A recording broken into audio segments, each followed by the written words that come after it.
Hi, and welcome back to another episode of my YouTube channel.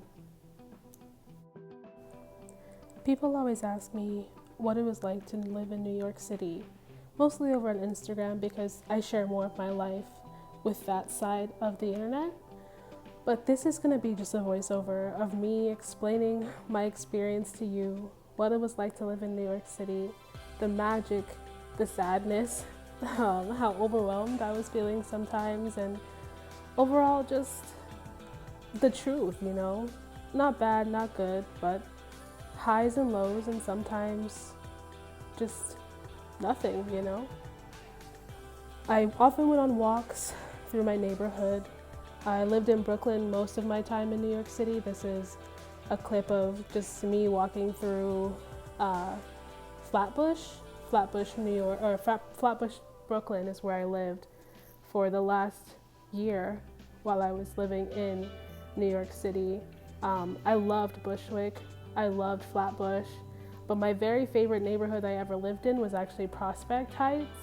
It was just mostly gentrifiers, and so sometimes when you live in not so gentrified areas, you get the things that happen in those areas, and a lot of that means, dealing with high rates of crime and maybe not being victims of that crime yourself, but just seeing other people fall victim to certain things. And maybe if you're not as comfortable with homelessness or, drug use, things like that, you should be really mindful of it before you move to a place that may not be as gentrified. Like for me, for a year and a half, I lived in Cyprus, which meant that I had a harder time getting access to more trains. The only train that really ran through Cypress Hills was the J train, and the J train is it's a beautiful train. Like, you have very nice scenery. You get to be above ground, which means that the train platform is above ground, meaning that it's on like stilts almost. And so in the winter that can be harder because it's colder. So people sit and stand inside of the train stations instead of sitting outside, which, if you're moving to New York, that is some good information to have, because I didn't have it when I moved there. So I stood outside to wait for the train above ground, freezing. But yeah, it's just harder to get access to things in places further out. So the same amenities that you would get in Manhattan, like being able to walk to the grocery store, walk to your favorite local coffee shop, or walk to the park, would not be as accessible if you lived further out in Cypress Hills, for instance. Maybe if you lived in Queens, you would have access to different parks, but it would not be those parks that you see all over Instagram, like Prospect Park, which is where I'm actually walking through in these videos. If you want that sort of lifestyle, I would highly suggest you live in Prospect Heights area, or Flatbush, which is also called Prospect Lefferts Garden now, but it's a part of Flatbush, so that's something to be mindful of.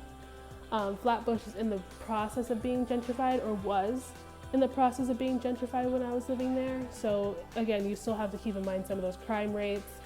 Someone was actually shot in front of my door of my apartment when I was living in Flatbush. And so again, when you're moving to New York, you just need to be mindful of some of the cultural differences. Like, some things I experienced in New York, I just don't think I was ready for. And so I had to sort of think quickly on my feet and be ready for whatever came my way. And that's not to say that New York is like a really bad place to be. It's really gorgeous, and it's like dreamlike. Sorry, there's a loud truck going by. It's very dreamlike.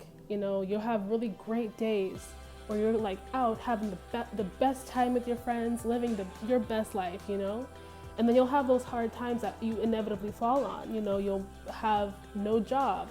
Having no job in a place like New York City is not the easiest task, and having to find a new job in a place like New York will leave you feeling very overwhelmed and feeling very self-conscious, because you're constantly being ridiculed and nitpicked, and it's like that in any environment where you are looking for a job. But certain normal things that you experience in New York are amplified because it's happening so much quicker than you would anticipate.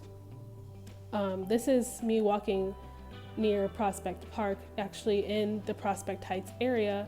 That statue or bridge thing that you see right there is actually in the heart of downtown Brooklyn, right across the street from the entrance of one of the entrances of Prospect Park. And that would be considered actually Prospect Heights, where like it's more wealthy, you know, people who live there tend to have a little bit more access to a lot more wealth and amenities. So the housing in that district is going to be a lot more expensive than it would be in Flatbush. It might be more reasonable for you if you had like 2 or 3 other roommates. That NYPD car is something you will see a lot of. Living in New York, they're just everywhere. And they don't do anything. So, you know, if you are having issues trying to navigate New York, don't stop and ask a cop, because they'll be like, yo, that's not my job. Figure that shit out. And as they should, because NYPD is basically useless. It's more likely that you'd be able to stop at like a bodega or something and be like, yo, I'm trying to get here, where do I go? Or, you know, even asking like a person on the street, they probably will send you in the wrong direction. But my biggest and most useful resource living in New York was Google Maps. It can tell you how to walk somewhere quick, fast, and in a hurry. So if you're ever completely lost in New York, put the address into Google Maps. It'll send you in the right direction. We don't live in a stone age where you have to ask people unless you're just completely lost and your Google is not working or your phone is dying, which I hope you never run into that issue. Or if you do, you have a pretty good understanding of how to navigate New York by that time. Never, never, never leave your house with your phone not charged, unless you are very comfortable with the train system and know how to get back to your apartment very fast. And also bathrooms were not a thing I thought about before moving to New York. Like, I'm from Texas, so you can pretty much pull up on any gas station and they have a bathroom for you to use, no matter the condition. But New York, you don't use the bathroom in the subway. That's not something that you do. So use the bathroom before you leave your house or before you leave the building that you have access to a bathroom in. This is actually the Q, B, D, 1, 2, 3, and 4, 5 trains. So those all go in different directions, but this will be your main point of contact if you're trying to get to Manhattan. The Q train goes to Manhattan, the N train goes to Manhattan, the 1, 2, and 3 also go to Manhattan, but that's mostly like lower east side.